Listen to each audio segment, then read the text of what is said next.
இந்தியாவுக்கு ரொம்பவே ஒரு முக்கியமான நதி தான் பிரம்மபுத்திரா நதி. இந்த பிரம்மபுத்திரா நதியில சைனா வந்து ஒரு மிகப்பெரிய டேம கட்ட போறாங்க அப்படின்னு சொல்லிட்டு கடந்த சில நாட்களா செய்திகள் வந்துட்டு இருந்துச்சு. அது இப்போ உண்மையாகியிருக்கு அப்படின்னு தான் சொல்லணும். அந்த டேம் கட்டுறதுக்கான வேலைகளை இப்போ சைனா தொடங்கிட்டாங்க. சைனா இந்த இடத்துல பெரிய ஒரு டேமை கட்டுறது மூலமா இந்தியாவுக்கு என்ன மாதிரியான பிரச்சனைகள் வரப்போகுது அப்படிங்கிறத பற்றி தான் இந்த வீடியோவில் நம்ம தெளிவாக பேச போகிறோம். ஹாய் காவேரியன்ஸ், நான் உங்கள் ராமச்சந்திரம். நீங்கள் பார்த்துட்டு இருக்கிறது காவேரி நியூஸ்.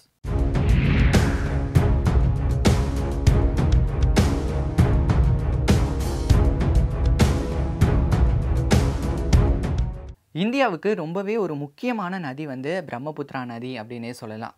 இந்தியாவில் எவ்வளவோ ஆறுகள் இருக்குது, எவ்வளவோ நதிகள் இந்தியாவிலேயே உருவாகி இந்தியா முழுக்க பாஞ்சிட்ருக்கு.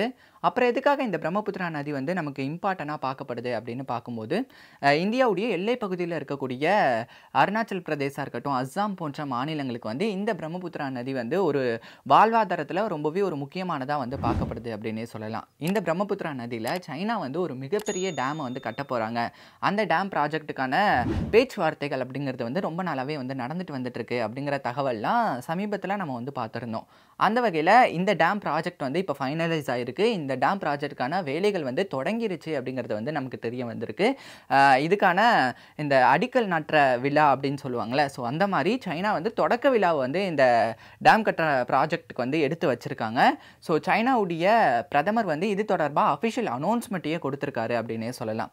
சரி, இந்த பிரம்மபுத்திரா நதியில் இந்த அணையை கட்ட போகிறதா சொல்லியிருக்கேன். ஸோ இந்த அணை எங்கே கட்ட போகிறாங்க அப்படிங்கிறத நம்ம பார்க்க வேண்டியது இருக்குது. ஸோ இந்த பிரம்மபுத்திரா நதி அப்படிங்கிறது சைனாவில் உருவாகி அதுக்கப்புறமா இந்தியாவுக்கு இந்தியாவிலேருந்து பங்களாதேஷ்க்கு போய் அங்கேருந்து பே ஆஃப் பெங்காலில் போய் கிடக்குது அப்படின்னே சொல்லலாம். ஸோ இந்த நதி கிட்டத்தட்ட 2900 கிலோமீட்டர் வரைக்கும் பயணிக்கக்கூடிய ஒரு நதியாக இருந்துகிட்ருக்கு.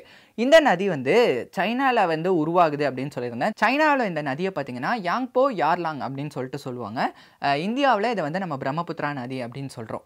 சைனாவில் உருவாகக்கூடிய இந்த நதி திபெத் வழியாக அங்கேருந்து ஒரு யூட்டன் போட்டு அப்படியே இந்தியாவுக்குள்ளே வருது. இந்தியாவில் அருணாச்சல பிரதேஷ், அஸ்ஸாம் போன்ற மாநிலங்களுக்கு பாய்ந்து அதுக்கப்புறமா இங்கேருந்து அப்படியே பங்களாதேஷ்க்கு போகுது அப்படின்னே சொல்லலாம். இது திபெத் வழியாக வருது அப்படின்னு சொல்லியிருந்தேன் இல்லையா, திபெத் வழியாக ஒரு யூட்டன் போட்டு தான் அது அப்படியே இந்தியாவுக்குள்ளே வருது அப்படின்னே சொல்லலாம். ஸோ அந்த நுழைவு பகுதியில், அதாவது அந்த நுழைவு பகுதியில் தான் இப்போ சைனா அந்த அணையை கட்ட போகிறதா சொல்லியிருக்காங்க. இதுக்கு திபெத்தில் இருக்கக்கூடிய நிங்ஜி அப்படிங்கிற ஒரு பகுதியை தான் சைனா சூஸ் பண்ணியிருக்காங்க. இந்த பகுதியில் தான் இப்போ தொடக்க விழா அப்படிங்கிறது கூட நடந்திருக்கு. இமயமலையில் உருவாகக்கூடிய ஒரு முக்கியமான நதியாக இந்த பிரம்மபுத்திரா நதி பார்க்கப்படுது. ஸோ அங்கே சைனா இந்த மாதிரியான ஒரு டேமை கட்டுறது மூலமாக இந்தியாவுக்கு என்ன மாதிரியான பாதிப்புகள்லாம் ஏற்பட போகுது, முக்கியமாக அருணாச்சல பிரதேஷ், அஸ்ஸாம் போன்ற மாநிலங்கள்லாம் இது மூலமாக பெரிய அளவில் பாதிக்கப்பட போகுது அப்படிங்கிறத முன்னாடியே நான் சொல்லியிருந்தேன். என்ன மாதிரி இது பாதிக்கப்பட போகுது, இந்த அணை மூலமாக இந்தியாவுக்கு என்ன மாதிரியான பாதிப்புகள்லாம் ஏற்பட போகுது, சைனா அதுக்கு என்ன சொல்கிறாங்க அப்படிங்கிறத பார்க்குறதுக்கு முன்னாடி இந்த அணை ப்ராஜெக்ட் பற்றி நம்ம டீட்டெயிலாக பார்க்கலாம். இந்த அணை பார்த்திங்கன்னா பிரம்மபுத்திரா நதியில் ஒரு பெரிய அளவில் ஒரு பெரிய அணையாக கட்டுறதுக்கு சைனா பிளான் பண்ணியிருக்காங்க. எந்த அளவுக்கு பெருசு அப்படின்னு பார்த்தீங்கன்னா, இந்த 3 கார்ஜியஸ் டேம் அப்படிங்கிற ஒரு விஷயம் இருக்குல்ல, ஸோ அதை விட ரொம்ப பெரிய அளவில் இதை வடிவமைக்கிறதுக்கான திட்டங்கள் கைவசம் இருக்குது அப்படின்னு சொல்லலாம். இந்த அணை உலகத்திலே ஒரு பெரிய அணையாக கட்டமைக்கிறதுக்காக சைனா திட்டமிட்டு வந்துட்டு இருக்காங்க.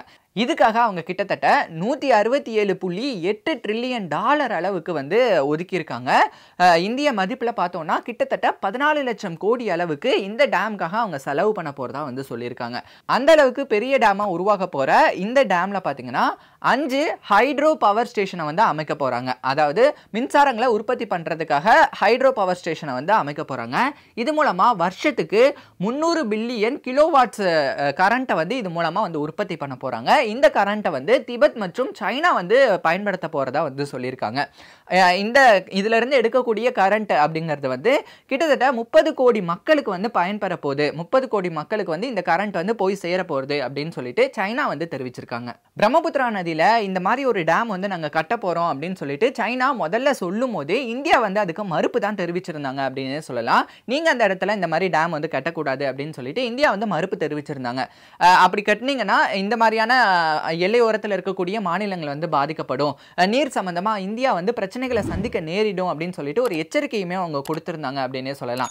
எதனால அப்படின்னு பார்த்தோம்னா, நம்ம கொஞ்ச நாளைக்கு முன்னாடி ஒரு வீடியோ ஒன்று பார்த்துருந்தோம். அதாவது ஒரு ரிசர்ச்சர் அவருடைய எக்ஸ் தளத்துல ஒரு தகவலை வந்து பகிர்ந்தாரு. அதாவது சைனால இருந்து நமக்கு வரக்கூடிய சுட்லெஜ் நதியுடைய அளவு வந்து ரொம்பவே கம்மியாகிடுச்சு அப்படின்னு சொல்லிட்டு சேட்டலைட் புகைப்படங்களோட கூடிய ஒரு தகவலை வந்து பகிர்ந்தாரு. ஸோ எதனால அந்த அளவு வந்து கம்மியானதுக்கு சைனா தான் காரணம். அதாவது இந்த சுட்லெஜ் நதியை வந்து அவங்க வேற இடத்துக்கு மாத்தி விட்டுட்டாங்க. அந்த நதி வந்து இந்தியாவுக்கு வர அளவு வந்து கம்மியாகிடுச்சு. இதே நிலைமை நீடிச்சதுன்னா சுட்லெஜ் நதியை வந்து இந்தியாவுக்கு அவங்க வந்து பகிர மாட்டாங்க அப்படின்னு சொல்லிட்டு ஒரு எச்சரிக்கையை வந்து அவர் கொடுத்திருந்தாரு. இது எதனால அப்படின்னு பார்க்கும்போது இந்தியாவுக்கும் சைனாக்கும் இடையில ஒரு நீர் ஒப்பந்தம் அப்படிங்கிறது கிடையாது அப்படின்னு தான் சொல்லணும். முன்னாடி இருந்துச்சு, ஆனா அது வந்து காலாவதி ஆகிடுச்சு. அதுக்கப்புறமா இந்தியாவும் சைனாவும் வந்து இந்த மாதிரி எல்லை தாண்டிய ஆறுகள் தொடர்பான ஒப்பந்தம் அப்படிங்கறத வந்து போடவே இல்லை. ஸோ அதனால சைனா வந்து நம்ம கூட எந்த விதமான ஹைட்ரோலாஜிக்கல் டேட்டாவை வந்து பகிராம தான் வந்து இருந்துட்டு இருக்காங்க.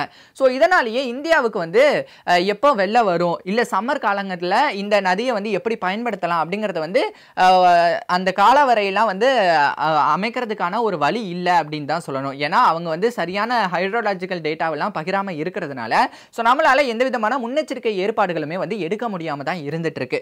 ஸோ இதுக்காக இந்தியா பார்த்தீங்கன்னா ஒரு அமைப்பை வந்து கொண்டுட்டு வராங்க. அதாவது 2006 இந்தியாவும் சைனாவும் ஒன்னா சேர்ந்து எக்ஸ்பர்ட் லெவல் மெக்கானிசம் ELM அப்படின்னு சொல்லப்படக்கூடிய ஒரு அமைப்பை வந்து கொண்டுட்டு வராங்க. இந்த அமைப்புடைய நோக்கம் என்னன்னா எல்லை தாண்டிய ஆறுகள் தொடர்பான பிரச்சனைகளை விவாதிக்கிறதுக்காக தான் இந்த அமைப்பு அப்படிங்கிறது வந்து உருவாக்கப்பட்டுச்சு.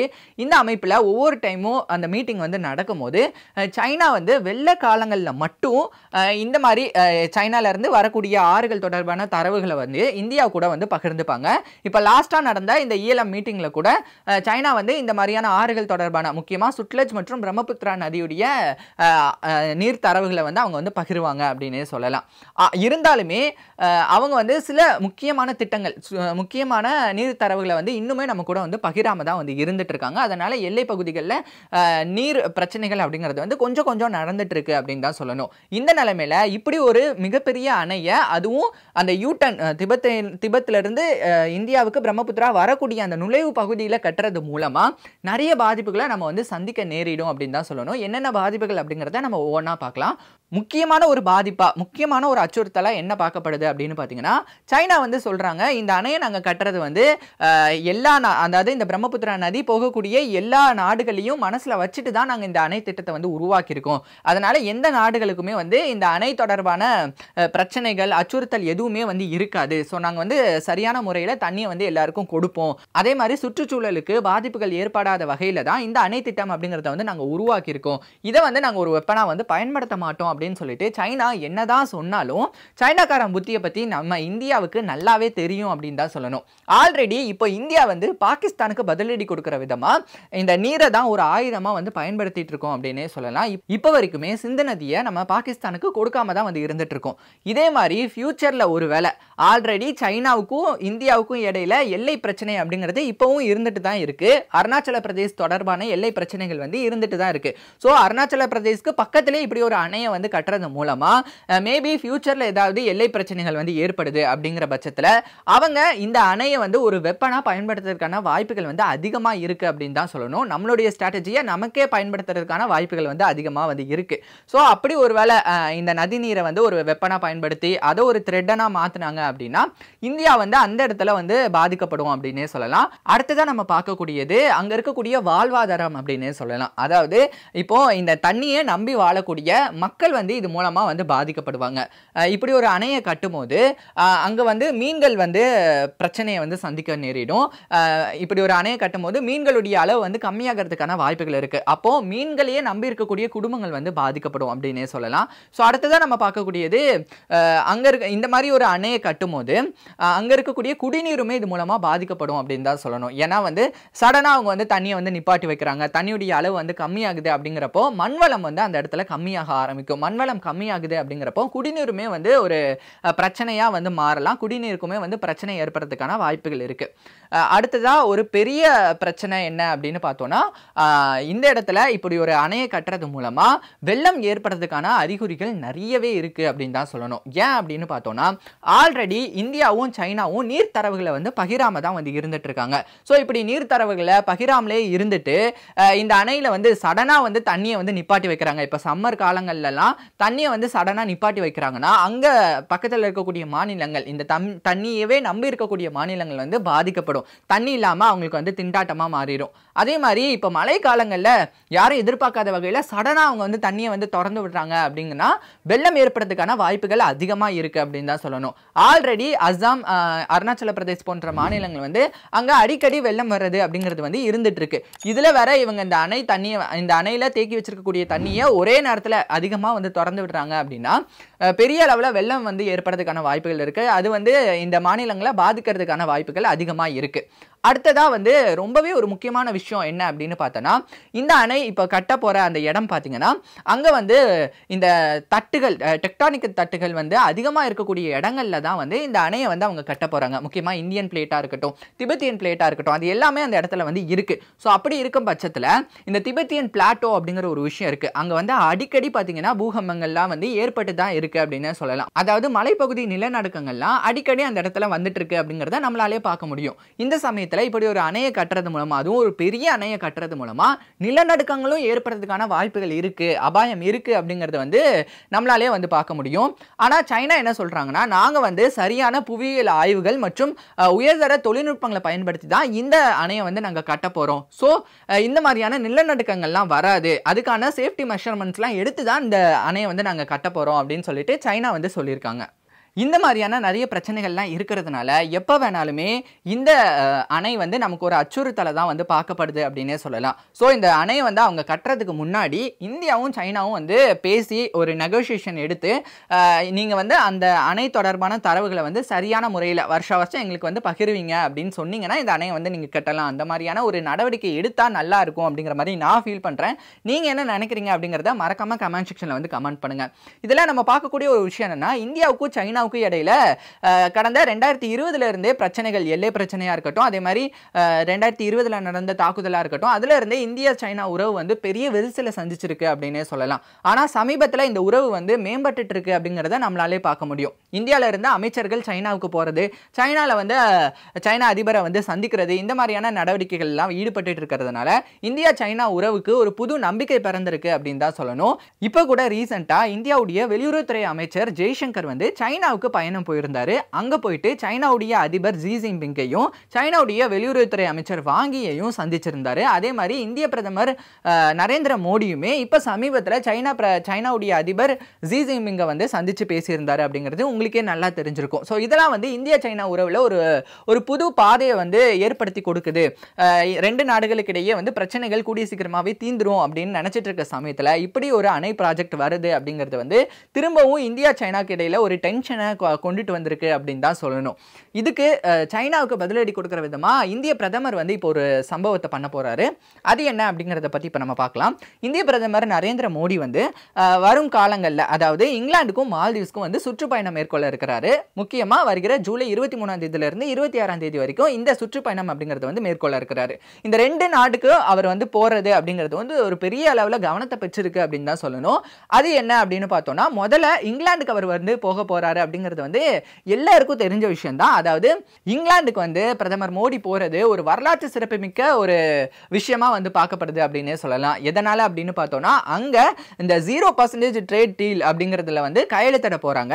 அதாவது சுதந்திர வர்த்தக ஒப்பந்தத்தில் வந்து இந்தியாவும் இங்கிலாந்தும் வந்து கையெழுத்திட இருக்காங்க அப்படின்னே சொல்லலாம். இது பற்றிய தகவல் வந்து முன்னாடியே வந்திருந்துச்சு. இதை பத்தி போதும் அப்படிங்கிற அளவுக்கு நம்ம வந்து ரொம்ப கிளியராகவே வந்து பேசிட்டோம் அப்படின்னே சொல்லலாம். காவேரி நியூஸ்லயா இருக்கட்டும், காவேரி பிசினஸ்லயா இருக்கட்டும், இங்கிலாந்தும் இந்தியாவும் போட போற இந்த டீல் பத்தி நம்ம நிறைய விஷயங்கள் வந்து டிஸ்கஸ் பண்ணியிருக்கோம். ஸோ அதுக்கான அஃபிஷியல் கையெழுத்து அப்படிங்கிறது வந்து இப்போ கூடிய சீக்கிரமாகவே வந்து ஆக இருக்கு. ஸோ இது வந்து ஒரு நல்ல ஒரு விஷயமா வந்து பார்க்கப்படுது. ஸோ அடுத்ததான் மால்தீவ்ஸ்க்கு இந்திய பிரதமர் வந்து போறாரு அப்படிங்கிறது வந்து ஒரு பெரிய அளவில் கவனத்தை பெற்றிருக்கு அப்படின்னே சொல்லலாம். ஏன்னா மால்தீவ்ஸ்க்கும் நம்ம இந்தியாவுக்கும் இடையில கடந்த சில நாட்களாகவே வந்து பிரச்சனைகள் வந்து ஒரு சின்ன சின்ன டென்ஷன்ஸ் வந்து இருக்கு அப்படின்னே சொல்லலாம். எதனால அப்படின்னு பார்த்தோம்னா, மால்தீவ்ஸ்ல சைனாவுடைய ஆதிக்கம் வந்து நாளுக்கு நாள் அதிகரிச்சுட்டே இருக்கிறது அப்படிங்கிறத வந்து நம்மளால பார்க்க முடியும். குறிப்பா கடல் தொடர்பான பிரச்சனைகள் வந்து மால்தீவ்ஸ்க்கும் இந்தியாவுக்கும் இடையில வந்து இருந்துட்டு இருக்கு. ஸோ இந்த சமயத்தில் இப்போ வருகிற ஜூலை 25 மற்றும் 26ஆம் தேதியில மால்தீவ்ஸ்க்கு பிரதமர் மோடி அவர்கள் வந்து பயணம் போறாரு. எதுக்கு அப்படின்னு பார்த்தீங்கன்னா அங்க தேசிய தின கொண்டாட்டம் வந்து நடைபெற இருக்கு. ஸோ அதுக்கு ஒரு சிறப்பு விருந்தினராக தான் பிரதமர் மோடி அவர்களை வந்து மால்தீவ்ஸ் அழைச்சிருக்காங்க. ஸோ இது வந்து ரொம்ப பெரிய கவனத்தை பெற்றிருக்கு அப்படின்னு சொல்லலாம். மால்தீவ்ஸ்ல சைனாவுடைய ஆதிக்கம் இருக்கிற சமயத்தில் இப்போ மால்தீவ்ஸ்க்கு பிரதமர் மோடி போறது அப்படிங்கிறது வந்து சைனாவுக்கு ஒரு பதிலடி கொடுக்கிற விதமாக தான் அமைஞ்சிருக்கு. மால்தீவ்ஸ் வந்து திரும்பவும் இந்தியா கூட நட்பு பாராட்டுறதுக்கான ஒரு நல்ல ஒரு வாய்ப்பாகவும் இது வந்து பார்க்கப்படுது அப்படின்னு சொல்லலாம். ஸோ அவ்வளோதாங்க, இந்த வீடியோவை நான் இதோட முடிச்சுக்கிறேன். இந்தியாவுக்கும் சைனாவுக்கும் இடையில திரும்பவும் உறவுகள் வந்து மேம்பட்டு இருக்கக்கூடிய இந்த சமயத்தில் பிரம்மபுத்திரா நதியில் இவ்வளோ பெரிய அணையை கட்டக்கூடிய சைனாவுடைய ப்ராஜெக்ட் அப்படிங்கிறது வந்து எந்த அளவுக்கு இருக்குது, இதை வந்து நீங்கள் எப்படி பார்க்குறீங்க அப்படிங்கிறத கமெண்ட் செக்ஷனில் மறக்காமல் கமெண்ட் பண்ணுங்கள். இந்த வீடியோ உங்களுக்கு பிடிச்சிருந்தா மறக்காமல் லைக் பண்ணுங்கள், ஷேர் பண்ணுங்கள், கமெண்ட் பண்ணுங்கள். மறக்காமல் காவேரி நியூஸ் சேனலை சப்ஸ்கிரைப் பண்ணிட்டு பக்கத்தில் இருக்க பெல் ஐகானை கிளிக் பண்ணுங்கள். அடுத்த ஒரு இன்ட்ரெஸ்டிங்கான வீடியோவில் நான் உங்களை வந்து சந்திக்கிறேன். அன்டில் தென் பாய் ஃப்ரம் நான் உங்கள் ராமச்சந்திரு.